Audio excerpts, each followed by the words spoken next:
digital. Elsi, një kundërshtar në letër I lehtë, zakonisht na kanë hapur probleme të tillë kundërshtar. Si është skuadra, pra si është përgatitur për nesër dhe a do të jemi agresiv, do të jemi më shumë kërkues përpara portës, cilat kanë qenë udhëzimet e dhëna dhe nga stafi. Përshëndetje. Tani ka shumë kohë që nuk ka më skuadra të lehta, sepse me vërtet gjitha skuadrat kanë filluar të luajnë mirë futboll, edhe pse nuk kanë emra, prapë janë fuqizuar, kështu që duhet të kemi kujdes. Kemi pas shumë pak ditë, veç një ditë kena pas për punu, kena punu më shumë me video, po besoj që me ndimin e trajnerit ton do arrim të sistemojmë ato 2-3 gjëra që ndoshta nuk na kanë funksionuar në neshin e kaluar, dhe shpresoj që këtë neshe të shënojmë para portës. Ndrica Hugo, Televizioni Klan. Elsi, ti je veteran dhe je ndeshur disa herë me Luksemburgun. Në ndeshjen e fundit me Italinë, Luksemburgu ishte një kockë e fortë, pavarësisht se kishte përpara lojtarë të rinj, por gjithsesi është Italia dhe nga një trajner që e njihte. Si do të jetë mundur, domethënë, që të kalohet ky kundërshtar, të arrijë të realizojmë dhe të mbrojmë se edhe rrezikuan në takim. Po, është e vërtet, po siç thash përpara, në fushë janë gjithë njësoj, janë 11 kundër 11, kështu që nuk është të thonë që nëse ti Italia do fitosh lehtë me Luksemburgun ose Shqipëria kundër Luksemburgut, sepse me të vërtet ato kanë lojtarë që kanë kualitet, janë përqendruar, kështu që ne duhet të kenë 120% përqendruar më shumë se ata për të arritur të fituar ndeshin. Përshëndetje, Sabina Meter, Rëtëshe Sports. Elsi ndoshta pak herët për këtë pyetje, megjithatë si është atmosfera brenda grupit me ardhjen e trajnerit të ri? Keni bërë stërvitje, vjen pas humbjes me Izraelin, ju jeni më në brendësi të skuadrës, çfarë atmosfere ka brenda ekipit kuqezi dhe a keni një thirrje për tifozët? Nëse miqësorët duhet jenë të pranishëm për të mbështetur kombëtarën kuqezi. Faleminderit. Do të jetë ambienti është shumë mirë, sepse trajneri ka pak kohë që ka ardhur, kështu që ambienti me vërtet është pozitiv, trajneri është një trajner pozitiv që t'jep një energji të mirë, një trajner që do të na mësoj një lojë më të re, më agresive, një lojë që ndoshta është më bukur në sensin që një lojtar që nëse jeni fushë është më bukur ta lush të lojë agresive që mund të kemë mundësi me shënuar më shumë gola. Ambienti është shumë mirë, çunat janë gjithë gati, ndeshja kaluar me shkoi keq, po të them drejtën personalisht unë mendoj që kemi bërë një ndeshje të mirë, thjesht kur kishim ato okazionet e golave, nuk arritëm të shënojmë dhe futbolli kështu është, nëse ti nuk shënon, e preson një herë dhe mbaron ndeshja 1-0 dhe duhet sigurisht të analizojmë dhe gabimet që kena bërë, po ta dimë që edhe kena bërë gjëra pozitive. Tifozët unë uroj gjithmonë që stadiumi të jetë plot, sepse në vërtet në kombëtare ne vim pak herë dhe atëherë që vim gjithmonë duhet që ta shoh me tifoza, ti shoh ato ngjyrat kuqezi. Shpresoj që këtë ndeshje të vinë shumë tifoza, sepse neve na ndihmon shumë si neve personalisht dhe kombit ton tregojmë që tifozat shqiptar janë gjithmonë ngjashëm për kombëtarin. Elsi, Krizi Seaslari, Klan News. Dua të pyes, nga ajo që pat me Izraelin, ato ndryshime taktike si në rreshtim apo ndryshime të tjera, mendon se mund t'i përvetësojmë sa më shpejt apo do të na duhet një kohë gjatë për të shkuar te rreshtimi I ri apo te automatizmat e reja?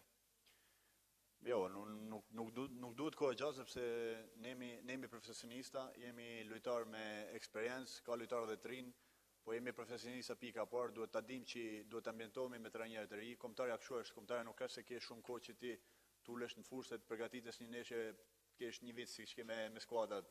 Kështu që jeni aq zgjudh dhe profesionist që duhet ta kuptojmë zgjidhjet që don trajneri, ta kuptojmë atë që kërkon trajneri. Trajneri është duke na kuptuar dhe neve, sepse duhet të dish se trajneri duhet të njoh karakteristikat e lojtarëve që ka përpara ose mbrapa. Po kam shumë besim që do arrijmë sa më shpejt tek loja që don trajneri dhe tregojmë që dhe ne mund t'ja dalim të bëjmë pak më sulmuese. Përshëndetje, Oçerdi Panorama Sport. Të shqetëson fakti që nuk kishte asnjë gjuajtje brenda kuadrat portës dhe kjo vjen nga nxitimi, nga presioni I sulmuesve apo nga mënyra se si luajtet ndeshjen me Izraelin? Nga mënyra si lujtme, ne kishim shumë raste për shënu. Pastaj, gabimet para portës janë pjesë e lojës. Një sulmues mund bëjnë gol për 50 metrash, si mund të edhe takojnë një gol nga 1 metër nga afër portës.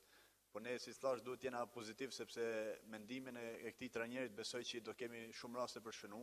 Thjesht duhet besoj që sulmuesat tonë të lirohen pak nga presioni që kanë, sepse e dim se Shqipënia nuk ka se shënon shumë gola. Unë shpresoj që lojtarët e ri si Broja, Mehmeti, që ishin ndeshjen e kaluar dhe tjerë që do luajnë Daku ose kush do luajnë, ta dinë që mbështetjen tonë kanë afër, nëse gabojnë do e riprovojnë dhe shpresoj që t'ja dalin herë të vonë.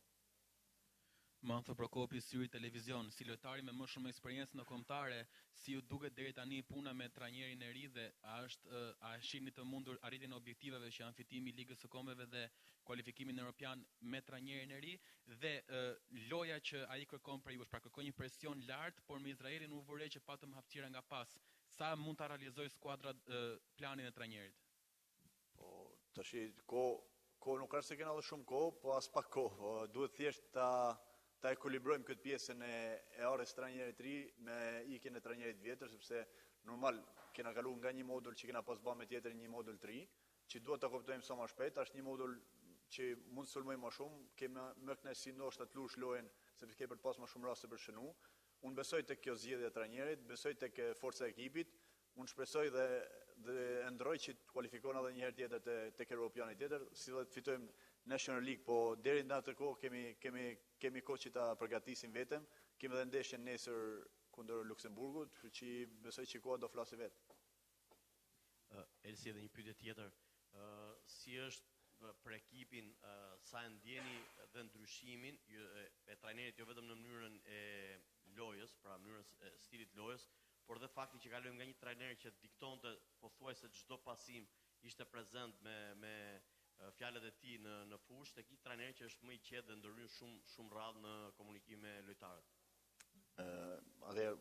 Kjo është një gjë, besoj, më shumë personale çdo lojtarit, sepse nëse mu për shembull nuk është se ndryshon shumë, ndoshta ta kem një trajner që më flet çdo minutë, sepse ti në lojë je koncentruar.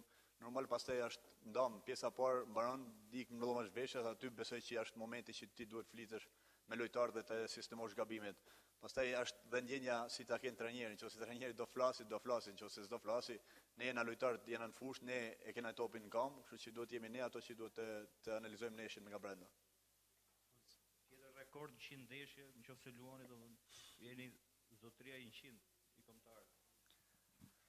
Unë shpresoj që të luaj këtë e din trajneri, është një krenari dhe një ëndër për mua që unë do rri ndeshjen e 100 nesër, sepse që i vogël ka pas thjesht ëndër të luaj me kombëtarin, jo më që të arrijë të luaj 100 ndeshje me këtë fanel, kështu që për mua do jetë një nder dhe një krenari.